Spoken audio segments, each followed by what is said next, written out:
Stock మార్కెట్లో invest చేసి మీ డబ్బులు డబుల్ చేసుకోవాలనుకుంటున్నారా? విజయవాడలో జరిగే సుందరరామిరెడ్డి గారి లైవ్ సెమినార్ కి అటెండ్ అవ్వండి. నమస్కారం, సుమన్ టీవీకి స్వాగతం. 2025 సంవత్సరం నవగ్రహాల స్థితిగతులు ఎలా ఉన్నాయి, ద్వాదశ రాశుల వారికి ఎటువంటి ఫలితాలని అందజేస్తున్నాయి, ఈ విషయాన్ని తెలియజేసేందుకు మనతో పాటు ఉన్నారు ప్రముఖ జ్యోతిష శాస్త్ర పండితులు, శ్రీచక్రపీఠ వ్యవస్థాపకులు బ్రహ్మశ్రీ ప్రదీప్ జోషి గారు. గురుగారు నమస్కారం. శ్రీమాత్రే. గురుగారు, ఈ 2025 సంవత్సరం కర్కాటక రాశి వారికి ఎలా ఉండబోతుంది? శ్రీ గురుభ్యో నమః. శ్రీమాత్రే నమః. కర్కాటకం అంటే పీత, 4 కాళ్ళు అటు 4 కాళ్ళు ఇటు, ఎటు వెళ్ళిపోతుందో పాపం దానికి తెలియదు, భయపడుతూనే ఉంటుంది. అండ్ కోరి కష్టాలు తెచ్చుకునేటోళ్ళలో కర్కాటక రాశి వాళ్ళు ఫస్ట్ ఉంటారు. దానిలో పుష్యమి నక్షత్రం వీళ్ళు కోరి కష్టాలు తెచ్చుకుంటారు. మీరు అపరిచితుడి సినిమా చూసారా? దాంట్లో రూల్స్ రామానుజం ఎవరు తెలుసా? ఈ నక్షత్రం వాళ్ళు, పుష్యమి నక్షత్రం. వీళ్ళని రూల్స్ రామానుజం అని చెప్పొచ్చు. సో వీళ్ళు భయంకరంగా మంచివాళ్ళు అనమాట, చాలా మంచివాళ్ళు, భయంకరమైన మంచివాళ్ళు. అతి మంచితనంతో కష్టాలు తెచ్చుకుంటారు అనమాట. అట్లా మనం అనుకోవాలి. అట్లా అనకపోతే నన్ను తిడతారనమాట, మమ్మల్ని ఎందుకు అంటున్నావు అని అంటారు అనమాట. అందుకే సో కర్కాటక రాశి వాళ్ళకి ఏంటంటే ఈ సంవత్సరం ఒక మంచి యోగం ఉంది. యోగం ఏంటంటే ఖర్చులు ఎక్కువ అవుతాయి కాబట్టి శుభకార్యాలు చేయండి, పెళ్ళిళ్ళు చేసుకోండి. కర్కాటక రాశి వారు పెళ్ళిళ్ళు చేసుకోండి. ఎందుకోసమంటే మంచిదే. ఎట్లాగూ ద్వాదశ స్థానంలో మనకి గురువు వచ్చేసాడు, తర్వాత ఏంటి 9వ స్థానంలో అదృష్ట స్థానంలో శని వచ్చాడు. కాబట్టి ఈ మీ జీవితంలో అదృష్టాలు లేవు ఇంకా. అంటే ఒక 2.5 సంవత్సరాల వరకు మీ జీవితంలో ఇంకా ఏ అదృష్టాలు ఏం లేవు ఇంకా. సో అదృష్టం ఇవ్వాలి అని అంటే మీ భార్య వచ్చి ఇవ్వాలి.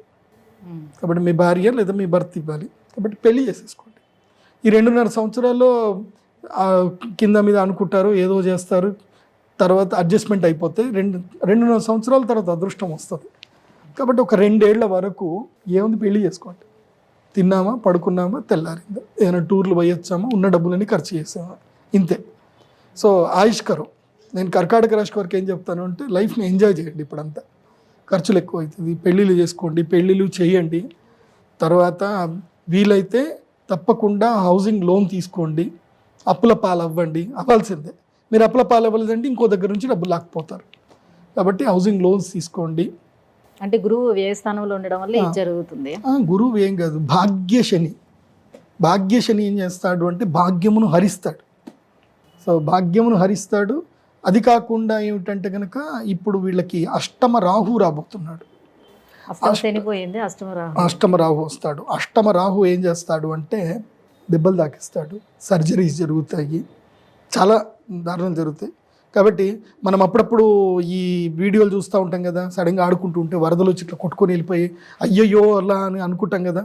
సో ఆ కేటగిరీలో ఇప్పుడు కర్కాటక రాశి వారు వస్తారు. సో మీకు అష్టమ రాహు రాగానే మీరు ఆ కేటగిరీలోకి వెళ్తారు. కాబట్టి నీళ్ళ దగ్గరికి వెళ్ళకండి. వెహికల్స్ ఏం డ్రైవ్ చేస్తున్నా 70 కన్నా ఎక్కువగా డ్రైవ్ చేయకండి. మ్యాక్సిమం స్పీడ్ 70, కంట్రోల్, బ్రేక్ వేసుకున్నంత కంట్రోల్లోనే స్పీడ్లో వెళ్ళండి. 2 వీలర్స్ అమ్మేసేయండి, అమ్మేసి 4 వీలర్ కొనుక్కోండి.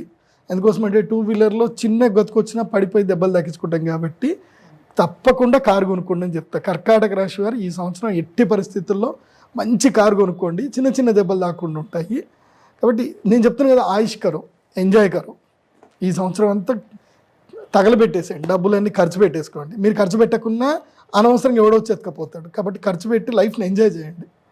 ఇంకా అంతకుమించి చెప్పేది ఏం లేదు. మంచిగా టూర్లు కొట్టిరండి. ఈ సంవత్సరం అనేనా లేకపోతే ఈ 2.5 సంవత్సరాలు? ఈ 2 సంవత్సరాలు అంటే మళ్ళీ కొంచెం మారుతాయి కదా గ్రహాలు, కొంచెం జూపిటర్ సపోర్ట్ చేస్తాడు మధ్యలో. కాబట్టి ఓ 2 సంవత్సరాలు లైఫ్ని ఆయుష్కరో, ఎంజాయ్ కరో. ఉద్యోగంలోనే జాయిన్ అవ్వండి, వ్యాపారాల జోలికి వెళ్ళకండి. ఉద్యోగంలో మీరు ఏదైనా వ్యాపారంలో ఉన్నా నష్టం వస్తుంది అన్నప్పుడు ఆ నష్టాన్ని పూడ్చడానికి మళ్ళీ అప్పు చేసి వడ్డీకి మళ్ళీ అప్పు చేశారనుకోండి, నడ్డి విరుగుతుంది. కాబట్టి 2 సంవత్సరాల వరకు ఉద్యోగంలోకి వెళ్ళిపోండి. నేను ఎప్పుడు ఉద్యోగం చేయమని చెప్పను ఎవరికి. ఎందుకు చెప్తున్నాను అంటే అర్థం చేసుకోండి. సో ఉద్యోగస్తులు కొంచెం సేఫ్. ఉద్యోగస్తులకు సేఫ్. ఉద్యోగం చేసుకుంటూ ఉండాలి, పని చేయాలి. మనకు రిస్క్ లేదురా భయ్, పోయినామా పని చేసినామా అయిపోయిందా. మన దగ్గర ఎడిటర్లు ఉంటారు కదా, పొద్దున్నే వస్తారు, టక్ పని చేసుకుంటారు, వెళ్ళిపోతారు, అంతే. గురుగారు, మరి భాగ్యస్థానంలో ఉన్నటువంటి ఈ శనికి కోసం, అలాగే అష్టమ స్థానానికి వచ్చినటువంటి ఈ రాహువు కోసం ఎటువంటి పరిహారాన్ని పాటించుకుంటే కొంతవరకు బయటపడే అవకాశం ఉంటుంది? ముఖ్యంగా వసంత పంచమి, అక్షయ తృతీయ, ఈ 2 రోజుల్లో ఎక్కడ ఎంత పని ఉన్నా వెళ్ళి దైవారాధన చేయాల్సిందే. వసంత పంచమి రోజు నేను రాజశ్యామల యాగం చేస్తున్నా, ఆ రోజు రండి. సో శని నుంచి ప్రొటెక్షన్ వసంత పంచమికి ఇస్తా. ఎందుకోసమంటే వసంత పంచమి కాగానే శని మారతాడు, భాగ్యం మొత్తం తినేస్తాడు. అది పోకుండా రాజశ్యామలాదేవి తర్వాత అక్షయ తృతీయ తర్వాత గురువు మారతాడు. సో ధన నష్టం కాకుండా ఉండాలి అని అంటే గురువు అనుగ్రహం. కాబట్టి అక్షయ తృతీయ మహాలక్ష్మి యాగం, కమలాత్మికాదేవి యాగం ఉంటుంది. ఈ 2 యాగాలు తప్పకుండా అటెండ్ అవ్వండి, మంచి జరుగుతుంది. గురుగారు, ఈ 2025 సంవత్సరం కర్కాటక రాశి వారికి ఎలా ఉండబోతుంది, ఎటువంటి పరిహారాలని పాటించుకుంటే ఇంకా బాగుంటుంది, ఈ విషయాన్ని తెలియజేసినందుకు ధన్యవాదాలండి. శ్రీమాత్రే.